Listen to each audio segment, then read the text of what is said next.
السلام عليكم ورحمة الله تعالى وبركاته. ان شاء الله ربي هذا الفيديو يتلقاكم في احسن الاحوال. اليوم نقدم لكم واحد لاطاغس بالتفاح. الموسم ديال التفاح دابا موجود ما شاء الله.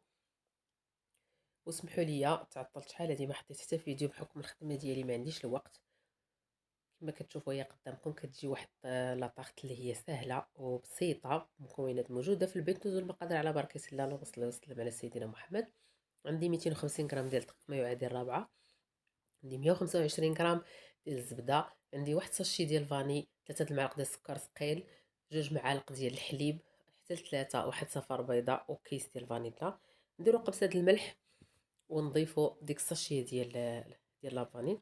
تقدروا ديروا حتى جوج على حسب التنسيم. وناخذ داك السكر كلاصي نغربلوه. انا درت 3 المعالق، اللي عزيز عليه الحلاوه يدير اكثر.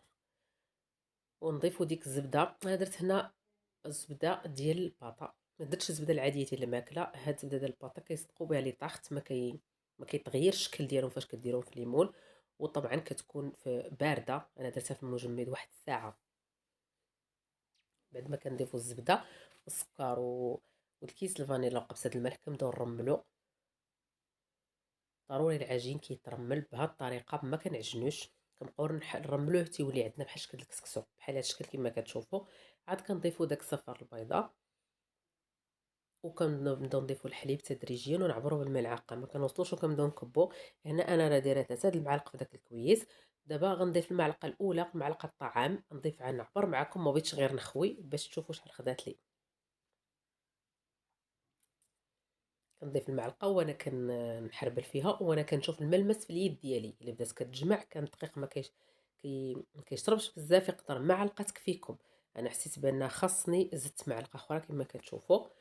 صافي اكتفيت بها لانه بديت كندير لها بدات كتجمع. غير كتبداو تجمعوها القنت وكتبدا تجمع مع بعضياتها. صافي حبسوا يعني بشاطط ديك الملعقه. انا من بعد ما جمعتها باش نطول الفيديو، صافي كتجمع كنكوروها كنديروها في واحد البلاستيك. اي بلاستيك عندكم متوفر ديال اللي كنديروا فيه المواد الغذائيه في الفريكو او لا نايلون. انا درت في النايلون وغادي نديرها في المجمد تقريبا شي ساعه اللي خليتها. تقدروا تبات كاع ما عندوش مشكل، واخا تلج كتجبدوها تطلق شويه وكتبداو تخدموا بها. من بعد ما جبدتها بديت كنسرح فيها. انا درت هنا جوج الاوراق ديال بابي كويسون، وحيت المقطع الاول بان لي ما مصور بعيد. دابا هنا بعد ما سرحتها كنديروا هنا ما تنستعملوش الدقيق، كنديروا اما بلاستيكه كنقطعوها نديروا جوجات، وحده لتحت وحده الفوق، اولا كنديروا بلاستيك الغذائي. ولكن كنصحكم بالبلاستيك، ملي كدوزوا المدلك كيمشي بسرعه. كنجمعوا دوك الجوانب باش ما يوليو عندنا مقادين في القياس. وكنحطوا المول ديالنا كنعبروا، خصها تكون شايطه بزاف.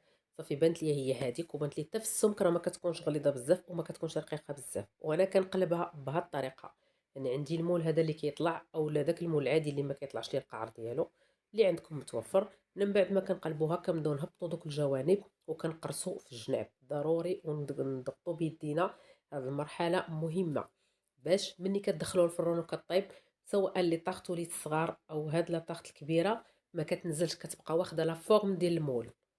وبالزبده ديال عفوا ديال البوطه. انا درت ديال البوطه، ما درتش ديال العبار. ودائما لي طاغط كندير فيهم ديال البوطه لانه ماشي دهنيه بزاف، كتجي مع الدقيق تماما، ما كتغيرش لينا الشكل. ملي كنكون نقطعو في الجوانب ما نقطعهمش حتى يكونوا نازلين، كنخليهم شويه زايدين في الفوق. كنقرصوها من الجناب كما شفتوا، ونتكوها بالشوكه وندخلوها للفريغو تبقى تاني شي ساعه حتى تبات كاع، ماشي مشكل. ندوزو للحشوه. عندي ساشي ديال الفاني، وعندي واحد البيضه، 2 معالق سكر، 2 معالق كريم باتيسير، كاسونس بالعبار ديال العنبه ديال الحليب، واحد البيضه، 2 تفاح مقطعين مربعات صغار موين، 2 تفاحات. نديرو كلشي في الخلاط كهربائي ونطحنوه. نديرو البيضه ونديرو الساشي فاني، شفتوها راهي محطوطه ولكن غنديرها من بعد نسيتها. وغنديرو كلشي في الخلاط بلندر عفوا، وغادي نطحنوه حتى كيولي عندنا بحال شكل العصير. حيت داك التفاح خصو يطحن والخليط ديالنا يتميلونجو، التفاح يطحن مزيان. نديروه فواحد الكاسرونه او اي طنجره عندكم باش نديوه فوق النار مع التحريك. دائما العافيه تكون مهيله، وكان حتى كيعقد كيولي بهذا الشكل. هنا انا ما درتش الزبده لانه انا ما محتاجاش يكون ما تكون عنده القشره ولا ما تكونش، لان خويته مباشره فوق لاطاغس من بعد ما جبدتها من المجمد.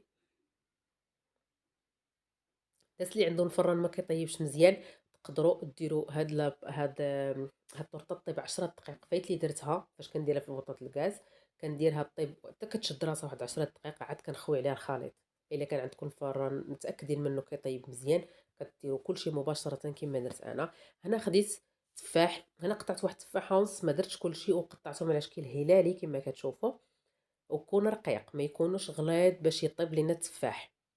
انا درت التفاح الصفر كيجي زوين، حتى الاحمر حتى هو كيجي، مي بعض المرات الاحمر كيكون كيطرمل وفي التقطاع كيبدا يتهرس. كنبقاو ندورو الدائره بحال هاد الشكل. هاد المول عندي القطر ديالو 25. شاطت لي العجينه ديك اللي شفتي في الجوانب، درتها صابلي داك اللي كيلصق بالكونفيتور وكترشوه بسكر كلاصي، جات غزاله. هنا كنبقاو ندورو من بعد حتى كنكملو، من بعد كنديرو ورده في الوسط كما كتشوفوا راه هي قدامكم. وهنا كنرشو بسنيده غلي يزيد عليها حتى شويه الفانيلا. كيس تاع الفانيلا انا ما درتوش، اكتفيت بواحد لانه انا بغيت مذاق القرفه يكون غالب. من بعد غناخذوا القرفه غادي نرشوها حتى هي من الفوق. بالنسبه لهذا المول القطر ديالو 25 خدا لي 2 تفاحات ونص، على حسب المول قداش عندكم التفاح هو اللي غادي يديكم. هنا من بعد ما ساليتها شعلت الفران على 200 درجه الحراره، وغنشعل عليها من الفوق للتحت حتى تحمرت. على خاطرها غتخليوها على هذيك 200 درجه الحراره على حسب نوعيه الفران اللي عندكم حتى كتحمر. هنا راه باقا سخونه، باقي ما حيدتهاش من المول. هذا المول ساهل، عنده داك القاع كطلع غير بيديك وكيطلع. هنا حيدت ليها المول، وهنا راه بغيت نوريها نهزها راه هشيشه. بنوريكم غير اللون ديالها جا ذهبي كما كتشوفوا، فهو غتخليوه حتى كيولي اللون ذهبي عاد غتخرجوها. هنا طابت وجات يا سلام.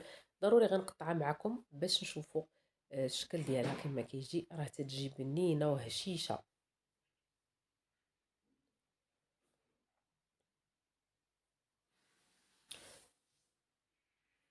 حتى في التقطاع ديالها لما كانش المنشار، ضروري المنشار باش ما كتهرش ليكم.